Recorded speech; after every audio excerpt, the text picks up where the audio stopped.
Hello, my friends. Today, for our read aloud, we are going to be reading this book called My Mouth is a Volcano. And I really like this book because I know sometimes when we're in a group of people, it can be hard to take turn to talk. I know in the classroom, sometimes that can be really hard, right?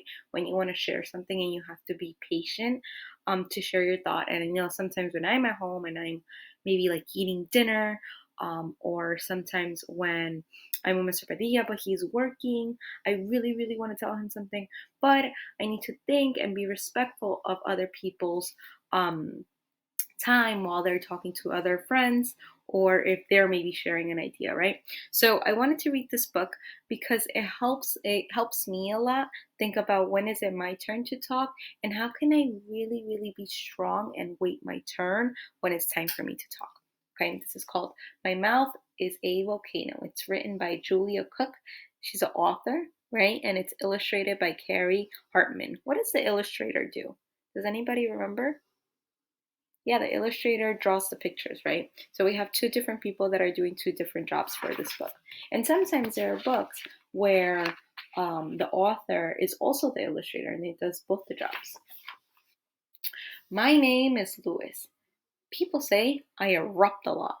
I don't think I do. I have a lot to say, and all of my words are very important to me. When people talk, words just pop to my head. Then they slide down my tongue. My tummy starts to rumble. And then it starts to grumble. Can you show me how your tummy grumbles? The words begin to wiggle. And then they do the jiggle. My tongue pushes all of my important words against my teeth. And then, what do you think is going to happen? Let's see. I erupt! Words just explode out of my mouth. My mouth is a volcano. Hey, guess what, guys? That ever happened to you? Where you can't stop and it just comes out of your mouth like a volcano? Do you know what a volcano is? A volcano is un volcán, right? It sounds very similar, right? Volcano, volcán. They sound very, very similar. Y un volcán cuando ya va a explotar, sale todo de una. Y eso es lo que Luis está diciendo que le está pasando, que él cuando quiere decir algo, las palabras se le vienen a la boca y explotan como un volcán. In class, my teacher says that when we have to say something, we're supposed to look at her, raise our hand, and wait until she calls on us. I tried that. After I waited patiently for what seemed like 62 years, my important words slid out of my head onto my tongue. Has that ever happened to you in class? That's definitely happened to me in class. My tummy started to rumble, and then it started to grumble. My words began to wiggle, and then they did the jiggle. My tongue pushed all of my important words into my teeth, and my volcano erupted. My teacher was less than pleased. She erupted me right back. I know what you're saying is very important to you, Louis, but since it's not an emergency, you have to wait until I call on you. It was my volcano's fault. Now, this is a really good point that I like that her teacher said, right? If you have an emergency, right, are you going to wait and hold your hand? Like if you're bleeding, if your hand is bleeding, are you going to wait until I call on you? No, right? You just have to come and tell me because that's a big problem. That's an emergency, right? But if it's something that it can wait, then we want to make sure that we're sharing the airspace, right? At daycare, we were sitting on the rug, listening to Miss Polly reading us a story about planting trees. All of a sudden, I thought about this time my grandpa and I planted 6 trees in front of his yard. My important words slid down the head to my tongue. Show me your head. Show me your tongue. My tummy started to rumble. And then it started to grumble. Very good. My words began to wiggle. And then they did the jiggle. My tongue pushed all of the important words into my teeth. And my volcano erupted. Saying, hey guys, once I planted zillions of trees with my grandpa, and that happens to me a lot. Sometimes when I'm reading something or someone is talking about something, I remember something else and then I'm like, oh my goodness, I have to tell him. That happened to me last night.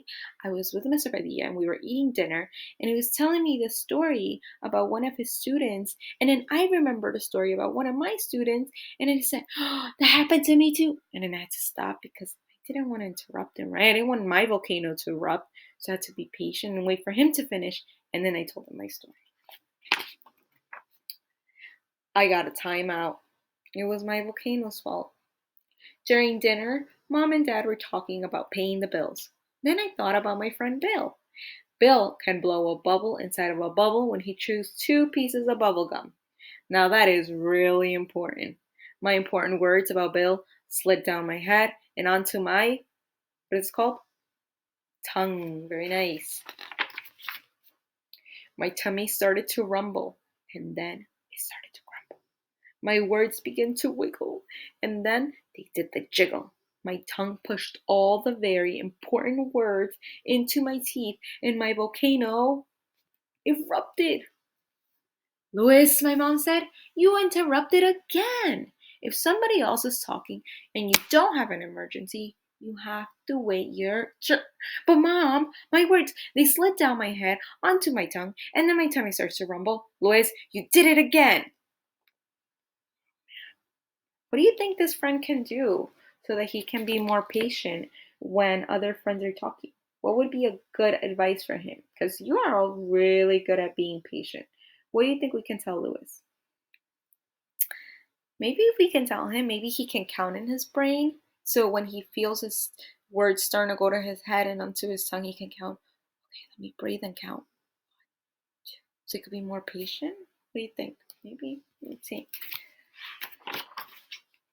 I got sent to my room. She said I was rude. It was my volcano's fault.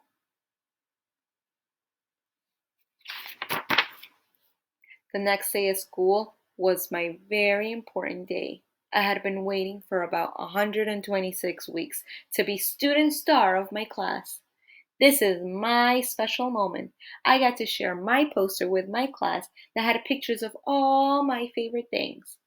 I stood up in front of the class and began to tell them about the time I went fishing.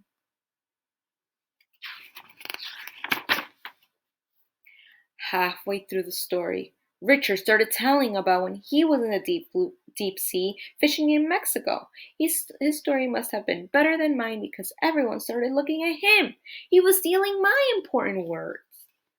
Oh man, how do you think Louis feels? A friend just interrupted him. How do you think he feels? Think he feels good? It's not nice when someone interrupts us, right? Richard, said my teacher, you just interrupted Louis. Please wait until he's finished talking, and then he may call on you. I couldn't believe how rude that Richard was. He interrupted me. That really made me angry. I feel the same way. When I'm talking and someone stops me, I really don't like it. After talking about my fishing trip, I started to explain the x-ray of my broken arm. Just as I was getting to the good part, Courtney started to tell the class about when she broke her leg. Courtney, said the teacher, you just interrupted Louis. Please wait until he's finished talking, and then he might call on you. I couldn't believe how rude she was. She started talking right during my 15 minutes of fame. She ruined my important words. She almost stole my moment. Do you think he's feeling better? No, right? He might be feeling worse because he was already feeling angry. When I got home, I told my mom about Rude Richard and Rude Courtney. Now you know how we feel when you interrupt us, said Mom. I never thought about that. I just get so excited and my words, they just pop in my head. Then they slide down my tongue, my tummy starts to rumble, and then it starts to grumble. My words begin to jiggle, and then they do the jiggle. Then my tongue pushes all of my important words up against my teeth, and I erupt. Words just explode out of my mouth. My mouth is a volcano. Maybe Richard and Corny have volcanoes in their mouth too, my mom replied. I never thought about that. Well, son, The next time your important words are pushed into your teeth by your tongue, bite down hard and don't let them out. Take a deep breath and push your words through your nose. And when it's your turn to talk, take a deep breath and take them back out of your mouth. Will that work? I asked. Only if you make it work, said my mom. Let's try that. So think of something you really, really, really want to say. Okay? Now, before letting it out of your mouth, breathe.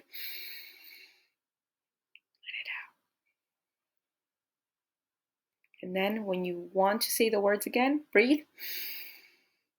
Let it out through your mouth. And then you can say what you want to say. Okay? So that's a really good strategy. If you ever are really, really, really want to say something, but maybe your adult is working or maybe your adult can't really talk to you right now, this is a really good strategy. You can breathe the words out through your nose, and then when you're ready to talk, you can breathe them back in and let them out through your mouth. Okay?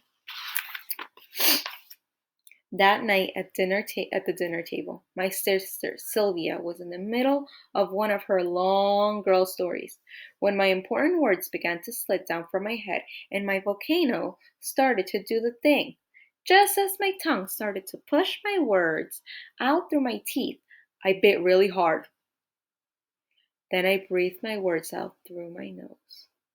As soon as my sister finished talking, I took a deep breath and back in went my words. I was amazed that they just hung around outside my mouth and didn't float away. Then I told my story, and nobody got mad at me for erupting. So when you breathe out your words just kind of hang out there until you're ready to tell them again. After that, I never erupted again. Well, except the time Bill's bubblegum got stuck in his hair, but that was a really big emergency. The end. Okay, so I want you to think about this great strategy the next time that you're at home and perhaps you want to share something really, really important, but maybe it's not the right time. And this is a really good strategy because I know that we all have amazing, amazing ideas, but sometimes being patient and taking a deep breath and letting our words hang out for a little bit really, really, really helps us, especially our adults that might be working or any other adult that's around us. And remember, if it's a really big emergency, then that's different. Then you should definitely go talk to your adult. But I know that you can do this strategy because you're superstars and you're already super patient. So I know that you can do it. But I hope you like the story, and I will see you tomorrow for morning meeting. Goodbye, my friends.